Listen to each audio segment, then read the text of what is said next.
SAV news కు స్వాగతం. ముందుగా హెడ్లైన్స్. డివిజన్ పరిధిలో అంగన్వాడీ కార్యకర్తల నియామక ఇంటర్వ్యూలు పర్యవేక్షించిన RDO K Sriramani, ICDS project జిల్లా కోఆర్డినేటర్ ప్రసూన. డీలిమిటేషన్ ప్రకారం పట్టణంలో 40 వార్డులకు 52 వార్డులుగా పెంచి ప్రతి వార్డులో సెప్టెంబర్ 3న ఓటర్ల జాబితా విడుదల చేస్తాం. Municipal commissioner J R Appalanaidu. ప్రభుత్వ ఐటీఐ కళాశాలలో సీట్ల కోసం 19వ మూడో విడత ఇంటర్వ్యూలు కళాశాల ప్రిన్సిపల్ రావి చిన్న వెంకటేశ్వర్లు. ఐసీడీఎస్ ప్రాజెక్టుకు సంబంధించి తెనాలి డివిజన్ లో ఉన్న ఖాళీలను మంగళవారం RDO K Sriramani, ICDS project జిల్లా కోఆర్డినేటర్ ప్రసూనుల ఆధ్వర్యంలో ఇంటర్వ్యూలు నిర్వహించారు. స్థానిక సబ్ కలెక్టర్ కార్యాలయంలో నిర్వహించిన అంగన్వాడీ వర్కర్లు, హెల్పర్ల పోస్టుల ఇంటర్వ్యూలకు వివిధ ప్రాంతాల మహిళలు హాజరయ్యారు. ఈ సందర్భంగా ఆర్డీఓ కె శ్రీరమణి మాట్లాడుతూ తెనాలి డివిజన్ పరిధిలోని 14 అంగన్వాడీ కార్యకర్తల పోస్టులు, 27 హెల్పర్ పోస్టులకు ఇంటర్వ్యూలు నిర్వహిస్తున్నట్లు తెలిపారు.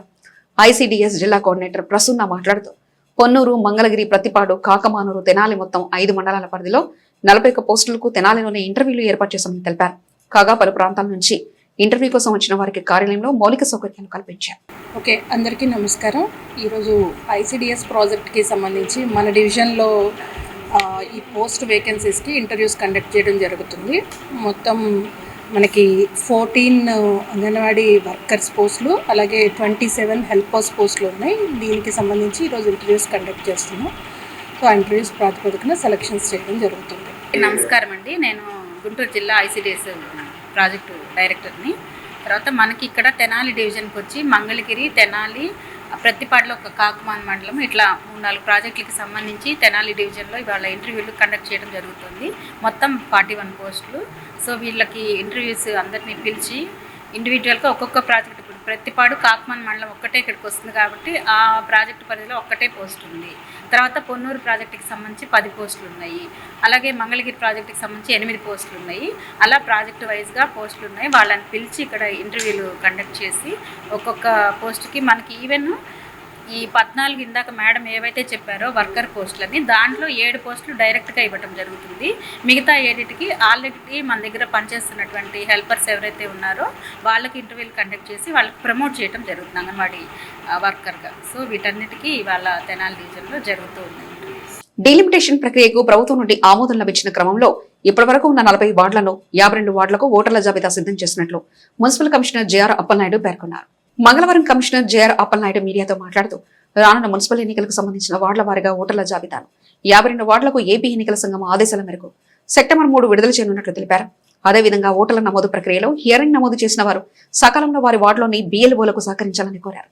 ఆంధ్రప్రదేశ్ రాష్ట్ర ఎన్నికల సంఘం ఇచ్చినటువంటి ఆదేశానుసారము మున్సిపాలిటీస్లో మనకి సెప్టెంబర్ 3వ తేదీన వార్డు వైజు మనకి ఓటర్ లిస్ట్ని పబ్లిష్ చేయమని చెప్పి ఆదేశించున్నారు. ఆ ప్రకారంగా తెనాలి అర్బన్లో 40 వార్డులు కాస్త మనము డిలిమిటేషన్ పూర్తి చేసుకుని 52 వార్డులకి మనము అప్గ్రేడ్ చేస్తున్నాము. ఈ 52 వార్డులని కూడా గవర్నమెంట్ ఆమోదించి మనకి పంపించారు. 52 వార్డులకు సంబంధించి వార్డు వైజు ఈ యొక్క వాటర్ లిస్టులను తయారు చేసి సెప్టెంబర్ 3వ తేదీన పోలింగ్ స్టేషన్స్లో డిస్ప్లే చేయడం జరుగుతుంది.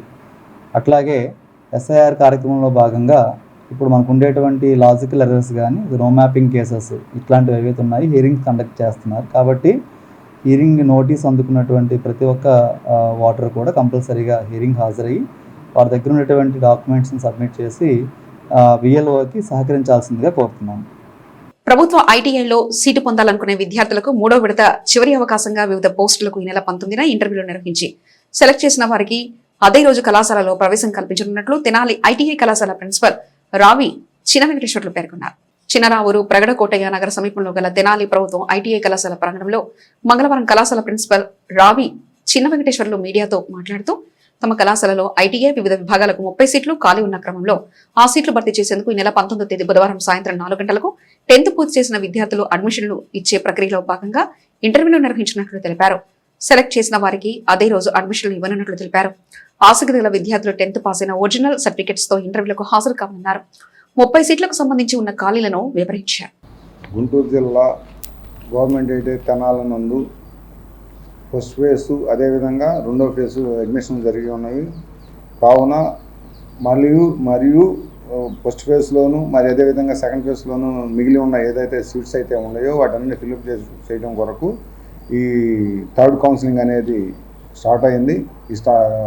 రేపు 19వ తారీఖు 4 గంటల లోపు మీరు కనుక అప్లికేషన్ పెట్టుకున్నట్టయితే వివిధ ట్రేడుల్లో ఖాళీ ఉన్న ట్రేడుల్లో వైర్మెన్ ట్రేడ్ ఒకటి, అదేవిధంగా మోటార్ మెకానిక్, అదేవిధంగా మెషినిస్టు, అదేవిధంగా టర్నరు, వెల్డరు, డ్రాట్సన్ మెకానికల్ ట్రేడులందు వివిధ ట్రేడుల్లో గాను ఒక 30 సీట్స్ ఖాళీగా ఉన్నవి. వీటన్నిటికి కూడా మీరు కనుక అప్లై చేసుకున్నట్టయితే గవర్నమెంట్ కాలేజీలోనే మీకు సీటు అవైలబిలిటీ ఉంది. కాబట్టి ఈ ఛాన్స్ ఏదైతే ఉందో దీన్ని సద్వినియోగపరచుకోవాల్సిందిగా కోరకమైనది. రేపు 19వ తారీఖే లాస్ట్ డేట్. అదే రోజు మెరిట్ లిస్ట్ కూడా అవుతుంది. అదే రోజు మీకు జాయినింగ్ కూడా అవడానికి లాస్ట్ డేట్ అన్నమాట. అందుకోసం మీరు 19వ తారీఖు మాత్రం మీరు వచ్చినట్లయితే 4 గంటలకు కనుక వస్తే మీకు రిజిస్ట్రేషన్ చేయబడుతుంది. అదేవిధంగా అడ్మిషన్ కూడా అదే రోజు చేయడం జరుగుతుంది. ఒరిజినల్ సర్టిఫికేట్లు కూడా మీరు తీసుకుని రావాల్సిందిగా కోరుతున్నాం. పంట బీమా చేసుకునే అవకాశం బ్యాంకు రుణాలు తీసుకునే రైతులకు ఈ మాసాంతం వరకు అవకాశం ఉందని మండల వ్యవసాయ శాఖ అధికారి సుధీర్ బాబు తెలిపారు. మంగళవారం మండల వ్యవసాయ శాఖ అధికారి సుధీర్ బాబు మీడియాతో మాట్లాడుతూ పంటల బీమా చేయించుకోవడం ద్వారా రైతుకు లభించే సౌకర్యాలను దృష్టిలో ఉంచుకుని ప్రతి రైతు తాను పండించే పంటకు బీమా చేయించాలన్న విషయం తరచూ చెప్తూనే ఉన్నామన్నారు. ప్రస్తుతం బ్యాంకు ద్వారా వ్యవసాయానికి రుణం తీసుకునే రైతులకు పంటల బీమా చేయించుకునేందుకు అవకాశం ఉందన్నారు. ఎకరాకు 800 చెల్లించి ఈ నెలాఖరు వరకు పంటల బీమా చేయించవచ్చన్నారు. అదేవిధంగా క్షేత్రస్థాయి పరిశీలన వరి సాగులో తమ దృష్టికి వచ్చిన తెగుళ్లు, ఉపయోగించాల్సిన కీటకనాశిని మందులను ఏ పాలనలో పిచికారీ చేయాలో వివరించారు. నాన్ లోన్లీగా ఉన్న ఫార్మర్స్ అందరికి కూడా 17వ తేదీతో లాస్ట్ డేట్ అన్నారండి. నిన్న 17వ తేదీతో ఈ పంటల బీమా అయితే నాన్ లోన్లీ ఫార్మర్స్కి అయితే లాస్ట్ డేట్ ముగిసిపోయిందండి. ఇప్పుడు ఈ నెల 31 వరకు కూడా లోనీ ఫార్మర్స్కి ఎవరైతే ఇప్పుడు బ్యాంకులో లోన్ తీసుకుంటారో వారికి ఈ యొక్క పంటల బీమా కట్ చేసుకునే అవకాశం ఉంది. ఎకరానికి 800 రూపాయల చొప్పున మనకి ఇప్పుడు ఎవరైతే బ్యాంక్ లోన్ తీసుకుంటారో ఎవరైనా రైతు సోదరులు వారందరూ కూడా ఇప్పుడు ఈ నెల 31వ తేదీ వరకు అవకాశం ఉందని తప్పనిసరిగా రైతు సోదరులందరూ కూడా బ్యాంక్ లోన్ తీసుకునే వాళ్ళందరూ కూడా ఈ యొక్క పంటల బీమా చేసుకోవాల్సిందిగా ముఖ్యంగా తెలియజేయటమైంది. ఐరన్ డెఫిషియన్సీ ఏదైతే ఉందో మీరు సవరించుకోవాలి. తప్పనిసరిగా అన్నభేది నిమ్ముకు మాత్రమే స్ప్రే చేసుకోవాలంటే కేజీ చొప్పున మీరు ఎకరానికి కాబట్టి 150 గ్రాములు ఒక ట్యాంకు చొప్పున స్ప్రే చేసుకున్నట్లయితే మనకి ఈ యొక్క లోపం నివారించుకోవచ్చు. అదేవిధంగా ఏంటంటే జింక్ లోపం కూడా కనపడుతుంది. చాలా విలేజెస్లో కూడా మేము చూసాము. మీరు జింక్ సల్ఫేట్ 5 గ్రాములు ఒక 10 లీటర్ల చొప్పున కలుపుకొని స్ప్రే చేసుకోవాల్సిందిగా అందరూ కూడా తెలియజేస్తున్నాం.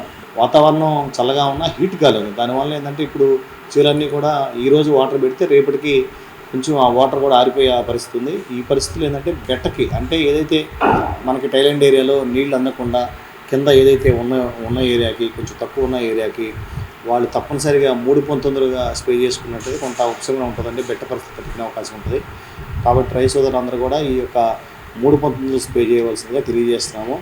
ప్రకృతి వ్యవసాయానికి సంబంధించి ద్రవజీవామృతం మన ఆవు పేడ, ఇది ఆవు మూత్రము పేడ ఒక 2 లీటర్లు తీసుకొని ఆవు పేడ తీసుకొని ఇప్పుడు కుక్కమట్ట తీసుకొని అది మనం 10 లీటర్లు 20 లీటర్లు ఒక డ్రమ్ము తీసుకొని దానిలో కలిపి ఒక 2 రోజులుగా నానబెట్టుకున్న తర్వాత మనం స్ప్రే చేసుకున్నట్లయితే ఈ యొక్క బెట్ట పరిస్థితి తట్టుకునే అవకాశం అయితే ఉంటుంది. కాబట్టి తప్పనిసరిగా ద్రవజీవామృతం కూడా రైతు సోదరులందరూ ఈ బెట్ట పరిస్థితులు తట్టుకోవడానికి స్ప్రేయింగ్ చేసుకోవాల్సిందిగా అందరూ కూడా తెలియజేయటం అయిందండి. తెనాలిలో వేంచేసి ఉన్న శ్రీ లక్ష్మీ పద్మావతి సమేత శ్రీ వెంకటేశ్వర స్వామివారి వైకుంఠపుర దేవస్థానం నందు హుండీ లెక్కింపు కార్యక్రమాన్ని మంగళవారం నిర్వహించారు. తెనాలి వైకుంఠపుర దేవస్థానంలో మంగళవారం హుండీ లెక్కింపు కార్యక్రమాన్ని దేవాదాయ శాఖ ఇన్స్పెక్టర్ సి శ్రీనివాసరావు పర్యవేక్షణలో సహాయ కమిషనర్ మంతెన అనుపమ ఆధ్వర్యంలో నిర్వహించారు. ఏపీసీఓబీ బ్యాంక్ చెంచుపోట బ్రాంచ్ సిబ్బంది, భారత స్కౌట్ అండ్ గైడ్స్ సామాజిక కార్యకర్తలు హుండీ లెక్కింపుకు సహకరించారు. 4 నెలల 25 రోజులకు గాను భక్తులు సమర్పించిన కానుకలు 86,14,317 రూపాయలు. 20 గ్రాముల 900 మిల్లీగ్రాముల బంగారం, 200 గ్రాముల 400 మిల్లీగ్రాముల వెండి భక్తులు ముడుపుగా సమర్పించగా నిత్యాన్నదానం హుండీ ద్వారా 72,714 రూపాయలు ఆదాయం సమకూరినట్లు ఆలయ సహాయ కమిషనర్ మంతెన అనుపమ ఒక ప్రకటనలో తెలిపారు. ఓం నమో వెంకటేశాయ. శ్రీ లక్ష్మీ పద్మావతి సమేత వెంకటేశ్వర స్వామివారి దేవస్థానంలో ఈరోజు హుండీ లెక్కింపు కార్యక్రమం జరుగుతుంది. ఈ కార్యక్రమానికి వాలంటీర్లు మరియు ఈ హుండీ కార్యక్రమం పర్యవేక్షణకు దేవాదాయ ధర్మాదాయ శాఖ ఇన్స్పెక్టర్ గుంటూరు వారు సూపర్వైజ్ నిమిత్తం వచ్చి ఉన్నారు. ఈ కార్యక్రమం ఈ వాలంటీర్స్ మొత్తం దాదాపుగా ఒక 120 మంది సేవకుల ద్వారా హుండీ లెక్కింపు జరుగుతుంది. గతంలో ఈ 4 నెలలకి హుండీ కౌంటింగ్ ద్వారా ఎంత వచ్చిందనేది ఈవినింగ్ పత్రిక మీడియా అందరికీ తెలియజేయడం జరుగుతుంది. ప్రభుత్వానికి ఆర్టీసీ యాజమాన్యానికి ఉద్యోగ కార్మికుల మధ్య వారధిగా నేషనల్ మజ్దూర్ యూనియన్ అందిస్తున్న సేవలను చూసి ఆకర్షితులై పలు యూనియన్లో పనిచేసే ఉద్యోగులు కార్మికులు మజ్దూర్ యూనియన్లో చేరటం శుభపరిణామని ఆ సంస్థ రాష్ట్ర అధ్యక్షుడు వై శ్రీనివాసరావు అన్నారు. తెనాలి ఆర్టీసీ డిపో వద్ద గల ఈ కన్వెన్షన్లో మంగళవారం national Mazdoor unity association Tenali శాఖ సర్వసభ్య సమావేశం నిర్వహించి డిపో సమస్యలు ఉద్యోగుల ఇబ్బందులపై రాష్ట్ర జిల్లా నాయకుల సమక్షంలో చర్చించారు. అనంతరం నాయకులు సమావేశ సారాంశాన్ని మీడియాకు వివరించారు. ఈ సందర్భంగా అసోసియేషన్ రాష్ట్ర అధ్యక్షుడు వై శ్రీనివాసరావు మాట్లాడుతూ ఏపీఎస్ఆర్టీసీ ఉద్యోగ కార్మికులకు సంబంధించి 45 సమస్యలను యూనియన్ రాష్ట్ర ప్రభుత్వం దృష్టికి తీసుకువెళ్లి పరిష్కరించిన అంశాల గురించి వివరించారు. ఆర్థిక పరమైన మరికొన్ని అంశాలు పెండింగ్లో ఉన్నాయని అన్నారు. తెనాలి డిపోలో బస్సులు పెంచాల్సిన అవసరం ఉందని అన్నారు. ఎలక్ట్రికల్ బస్సుల కొనుగోలు ఆర్టీసీ యాజమాన్యం ద్వారానే కొనుగోలు చేయాలన్నది తమ డిమాండ్గా తెలిపారు. అసోసియేషన్ రాష్ట్ర ప్రధాన కార్యదర్శి పివి రమణారెడ్డి మాట్లాడుతూ అసోసియేషన్ ఉద్యోగుల పక్షాన ఉంటూ సమస్యల సాధనకు చేస్తున్న సేవలను గుర్తించి ఇతర యూనియన్లో ఉన్న ఉద్యోగులు తమ అసోసియేషన్లో చేరటం పట్ల ఆనందం వ్యక్తం చేశారు. అసోసియేషన్ జిల్లా గౌరవ అధ్యక్షుడు కన్నిగంటి మురళి మాట్లాడుతూ రామ్మోహన్ సారథ్యంలో ఆవిర్భవించిన నేషనల్ మజ్దూర్ యూనియన్ ప్రభుత్వంలో విలీనమైన ఆర్టీసీ ఉద్యోగ కార్మికుల సమస్యలపై రాజీ లేని పోరాటాలతో క్రమశిక్షణతో పనిచేస్తుందని అన్నారు. అసోసియేషన్ సేవలకు ఆకర్షితులై వారితో కలిసి పనిచేసేందుకు ఉద్యోగులు ముందుకు రావడం అభినందనీయమని అన్నారు. కాగా తెనాలి డిపో ఎంప్లాయీస్ యూనియన్ నుండి P Veeraiah Babu, K Babu, V Sridhar, Y Satish, D Kondaiah, K Kamalakumari, MVK Rao తదితర 36 మంది ఉద్యోగులు ర్యాలీగా వచ్చి అసోసియేషన్లో చేరటం పట్ల సంఘ సభ్యులు హర్షం వ్యక్తం చేశారు. ఈ సమావేశంలో ఆర్టీసీ ఉద్యోగ కార్మికులు పాల్గొన్నారు. నేషనల్ మజ్దూర్ అసోసియేషన్ ప్రస్తుతం సేవలకు ఆకర్షితులై వారితో పాటు కలిసి నడవాలని చెప్పి అనేక మంది ఆర్టీసీ ఉద్యోగస్తులు ఈరోజు వారి ఆధ్వర్యంలో నేషనల్ మజ్దూర్ అసోసియేషన్లో జాయిన్ అవ్వడానికి సమాయత్తమైన వేళ ఈ అసోసియేషన్ ప్రారంభం నుంచి ఏపీఎస్ఆర్టీసీకి అధికార యంత్రాంగం ఎంత ముఖ్యమో అంతకన్నా వీరి కుటుంబ సభ్యులని కూడా వదిలేసి కూడా ఈ యూనియన్ ఈ రాష్ట్రంలో ప్రజల కోసం పనిచేస్తూ ఉంది. ఈ అసోసియేషన్ మూలంగా ఈ రాష్ట్రంలో ఇంత పెద్ద ప్రజా వ్యవస్థ సక్రమంగా సాగుతుందని చెప్పడం గర్వకారణం. అటువంటి దాంట్లోకి ఈరోజు సోదరులు అనేక మంది సపోర్టుగా వారందరూ కూడా వీరి విధానాలకి మెచ్చుకుని ఆకర్షితులై చేరటం వారందరికీ కూడా సాదర స్వాగతం పలుకుతున్నాం.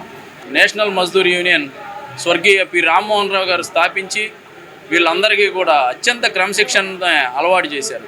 ఆ క్రమశిక్షణని నేటికి కూడా వీళ్ళందరూ కూడా ఆచరిస్తూ నేషనల్ మజ్దూర్ యూనియన్ నేడు ప్రభుత్వంలో కలిసిన తర్వాత అసోసియేషన్గా రూపాంతరం చెందినప్పటికీ వారి ప్రవర్తనలో కానీ వారి విధానాల్లో కానీ కార్మికుల కోసం పనిచేయడంలో కానీ ఏ విధమైనటువంటి మార్పు లేదు. ఎక్కడా కూడా ఏ సందేహం లేకుండా కార్మికుల కోసం అహర్నిశలు కృషి చేస్తున్నటువంటి నాయకత్వానికి నేను ధన్యవాదాలు చెప్తూ చేరేటువంటి ఈరోజు వీరికి మా అందరికీ కూడా భవిష్యత్తులో మరింత మందికి కూడా ఈ యూనియన్ అండగా ఉంటుంది.